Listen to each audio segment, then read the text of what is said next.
Well, the Lakers are next.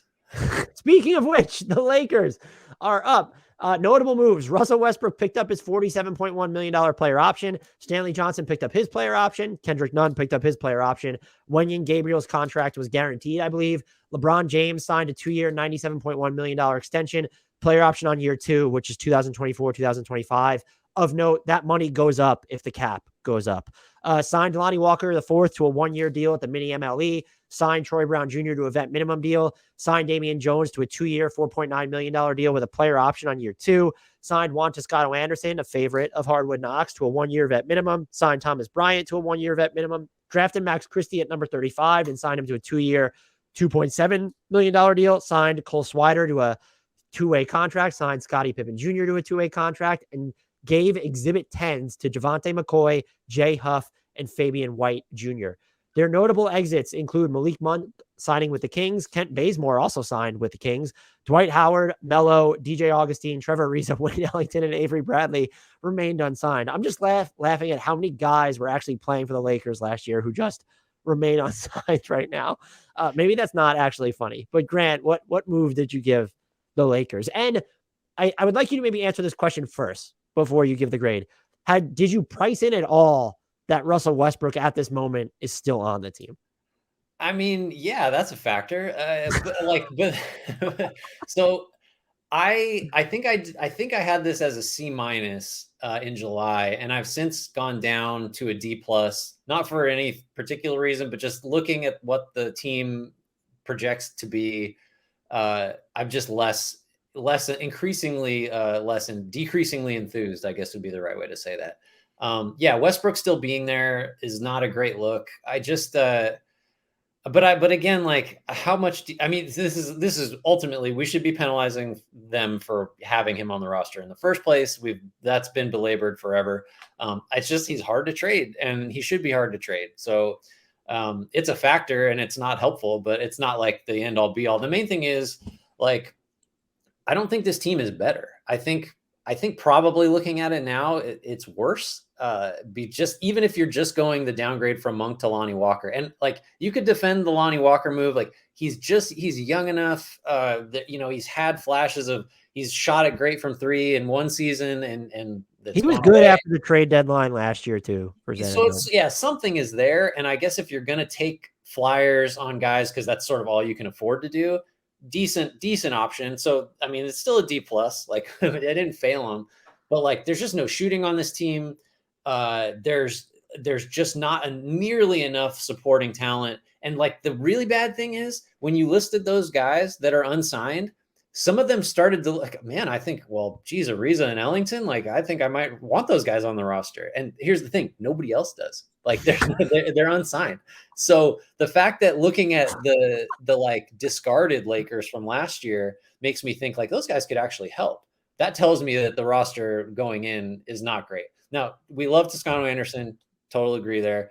But like he's not a shooter, certainly not at volume. He's going to be helpful in some aspects. He's a great passer. He can play a lot of positions. He had, I think, one of the highest defensive versatility numbers on B-Ball Index from last year. He can guard everybody, but he's like, you saw it last year on a really good team. He's not going to play. So that just tells you where the Lakers are. So it's a D+. It could be lower if you really wanted to just kill him for, not addressing the shooting. But it's not a good grade. It's spoiler. It's the worst in the division for me by a considerable margin. I gave them a D+ and tried not to bake in Russell Westbrook as much. Otherwise, I would have given them an F. Because the reality is just like we can say give up the 2 picks for Kyrie Irving. We don't actually know if the Nets would do that. That's just the assumption. I think we know they wouldn't. Because if that were on the table, don't you think that's done? It has to be done. If the Nets said, "Hey, give us Russ and 2 picks," you mean? Yeah, for sure. And I'll ask you about the Russ stuff in a second and see whether that could technically elevate their grade. It does, I think. Let's get to that in a minute. I was happy about the Lonnie Walker signing until I saw like, oh, they didn't even get a player option, like a team option, on that, or a non-guarantee. That was bad. And I know they're trying to conserve their powder, but then did you really have to give him the full MLE? What was his market? He was a restricted free agent, but like if Amir Coffey was 3 year, $11 million, like Amir Coffey has shown more to me like to trust to be part of a team, like to be part of a larger ecosystem than Lonnie Walker the fourth. So I did not love that. And like you said, they failed to address the shooting. They could not, and I'm not digging them for losing Malik Monk. They couldn't keep Malik Monk. That's also why when you're picking up distressed players as a team, I get why the players roll the dice. As a team, get a team option. And I do think Lonnie Walker the fourth, probably a situation where he could have had a team option. And why Damian Lee player option? Like, is this a for real thing right now? Or Damian Jones? I'm sorry, he showed a lot with the Kings last year. Some like from what I saw, and I didn't see a ton of him, but like had some really nice offensive moments with them. Why does he have a player option? Why? Yeah. Why is he better than some random minimum guy you could go get? I love the JTA signing, and I think that's why I said it at the top of this segment. I think that he should be part of their closing lineup, which is also kind of harrowing when you really think about it. I thought the Max Christie pick and then subsequent contract was a good one for them, but to just not have more shooting around LeBron, where it's who is, and please don't include LeBron James in this. I guess it's Kendrick Nunn, but who's the best shooter on this team? I mean, if I can't include LeBron, it's none. I think in terms of guys that can actually get up enough shots for it to like actually matter, because there's a scenario where JTA takes like 0.7 threes a game and shoots 38% or something like that. Yeah, but so that just doesn't matter. And just like I saw like people on Lakers Twitter talking about Troy Brown Jr. as like a 3-and-D, like almost wingish type player. I'm going to let you know right now, that is not what he's even hinted at being in the NBA. He's actually been better defensively than I could have expected. The three ball has not been something that I've just been like trusting. He can maybe do stuff off the dribble, but hey, so can Russ and LeBron and Kendrick Nunn and Lonnie Walker the fourth now. Yeah. I like the Thomas Bryant signing. Like, is he the best shooter on this team? That's a good point. I mean, he has been. With the exception of last year, he has the potential to be one of the more meaningful shooters. Yeah. So I might even bump this up to a C- because there were some like stabs in the dark they took, but there was nothing done that inspired confidence in me yet. And you know what? I'm going to give them, because they got the LeBron extension. I need to bump this up to a C. Or C. I'm going to go C-, just because the LeBron extension, I think, provides a level of clarity that matters. So now, are you a little bit, if they're more comfortable trading their picks because LeBron's here for guaranteed 2 years instead of 1, sure, why not? And so, like, what else really, who are they going to sign for Bruce Brown Jr. would have made way more sense here. Was he willing to go to the Lakers, who apparently didn't want to give out like player options to good players, like, or something like, so I'll go C-, but, and I'll throw this to you here, the Russell Westbrook, if they move him, has the potential to shoot that grade way up.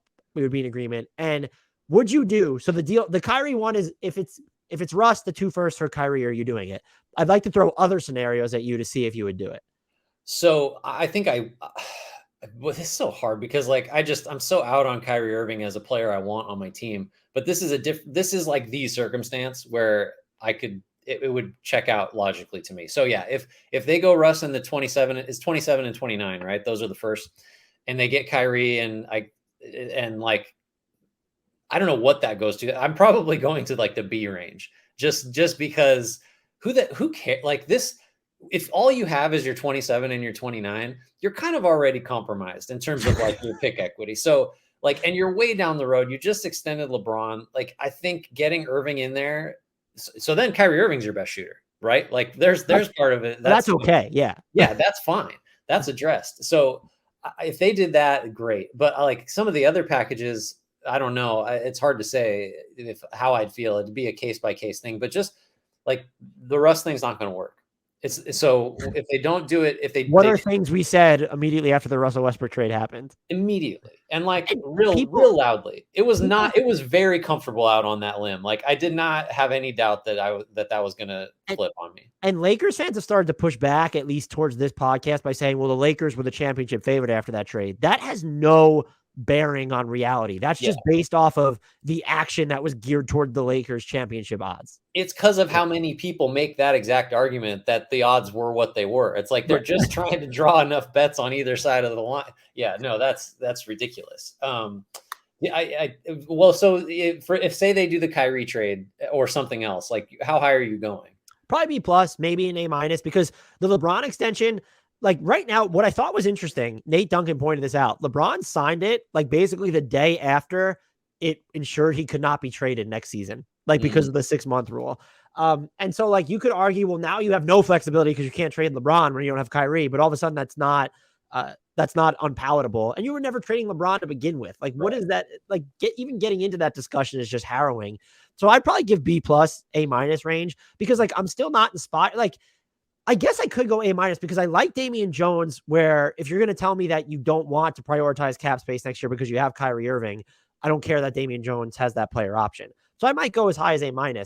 You alluded to these other deals. Let me throw a couple at you to see what you would do. Are you doing the 2 firsts and Russ for Buddy Hield and Miles Turner? Yeah, I am. I think I am, because you're getting two like legitimate starting. I mean, Hield we can argue about, but 2 legitimate starters, and the shooting. Jesus Christ, the shooting would just change the team. And I think people have argued that Miles Turner wouldn't be part of the Lakers' closing lineup. So why are you giving him 2 first-round picks? One, he has a better chance of being part of good closing lineups than Russ. Yeah. And just like Anthony Davis, there's 82 other games where he doesn't want to play center. Right. And so like Miles Turner certainly matters. The Jazz scenarios that are being bandied about, what combination, if it's, let's say it's Bojan Bogdanovic, Malik Beasley, and Patrick Beverley for Russ, are you giving up 2 first-round picks for that? Those are all expiring contracts. Malik Beasley has a team option, but that's harder. I mean, it's Beasley, Russ, or Beasley, Bogdanovic, and Beverly. I don't know if that's quite it. I'm trying to get away with Russ in one of the picks. I think I'm trying to hold on to one. I think Bogdanovic might be worth a first-round pick on his own, like a lower level one. Yeah. I get this is into the future, but like Malik Beasley helps them out more. I think the 1 first-round pick stuff only starts to fly if Conley's deal has become such a net negative that teams have decided, oh, that $15 million partial guarantee in 23-24 is a problem. And my whole thing is that if I was the Lakers, I might still give up 2 first-round picks in that, because Mike Conley was good last year. People just have a sour taste in his mouth because of the postseason. So if it was Conley, Beasley, and Bogdanovic, I might still give up the 2 first. I think it's less inspiring than some of the other packages for what you're trying to project ahead long-term, but you already hit on it. Fuck long-term. You have LeBron right now, so I would do it. I'm trying to think of a scenario where you could give up 1 first-round pick and get better. And I think the scenario would be, and it'd be a negligible needle, but it's like Fournier and Randall for like Russ. Like, is that a deal you're doing? No picks involved, or even doing that if you're the Lakers? Yeah, I don't know. I mean, I really want Russ off this team so bad if I'm the Lakers. So, I mean, what about, is the Gordon Hayward stuff? Like, there's just to have salary ballast there. Like, I don't know what you have to give up with Russ to. Yeah, like what is Charlotte doing in that scenario? I don't want to talk Charlotte about. Ever doing? I don't want to talk about the Miles Bridges thing in basketball terms, but like you're only then doing that if you're trying to rebuild, right? Because you want to get off long-term money. They have not acted like a team that's trying to do that. And so I don't know what and my point on Bridges was like, you kind of need Gordon Hayward now because obviously. So well, you need him to do what? To try to finish 7th? Like, first of all, that's way too high of a ceiling. You need them to do what you've always been trying to do, which is finish between 8 and 11. Yeah, right. That's it. Those are the only teams that I can like reasonably think. I guess so. The one I thought about that's just not being discussed. Would you do 1 first-round pick, Russ, into San Antonio's cap space for Josh Richardson? Russ a first for Josh Richardson. And if you're the Spurs, like maybe the Lakers are throwing you a swap in 28, but I wouldn't give up 2 first-round picks because you're getting 1 player. But if you're the Lakers who run themselves like a mom and pop shop, you're saving a boatload of money for this season by going from Russ to Jay Rich. I think that's a hard sell to like LeBron and Anthony Davis. Like I think if Russ is going, they got to get some, like Richardson's would start, right? but I don't know. That's, well, the Spurs should be talked about just generally more for any of these deals, like, because they can be the dumping ground. What about Doug McDermott, Josh Richardson for Russ in a first? I think I'd do that. Just give me some shooting. You know, the shooting is a big factor. I think the Lakers could argue they'd prefer to not get McDermott so that they have the money off their books next year, but I would do the 1 first. And if I'm the Spurs, it's like, I'm waiving Russ immediately. Right. I don't have to get involved in the trade deadline with anyone. I got rid of my cap space, and we're all in on Victor Wembanyama and Scoot Henderson. Yeah. I kind of like that for both sides, but there will be people on Lakers circles that will be mad if they give up a first round pick for Josh Richardson. I get it. LeBron might be one of them, to be honest, but well, yeah, that's true too. It's not good. The Lakers are in trouble. I went to a C-, though. You gave them a D+.